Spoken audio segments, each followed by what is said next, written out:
નમસ્કાર ખેડૂત મિત્રો, આજે આપણે વાત કરીશું ચણાના પાકમાં બીજ માવજત વિશે.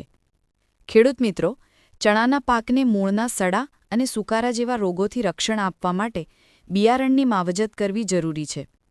પ્રતિ 1 કિલો બિયારણ દીઠ 3 ગ્રામ કાર્બેન્ડાઝિમ 50 WP અથવા 2.5 થી 3 ગ્રામ કાર્બોક્સિન 37.5% DS અથવા 4 ગ્રામ જૈવિક ફૂગનાશક ટ્રાઇકોડર્મા વિરિડીનો કોરો પટ આપવો.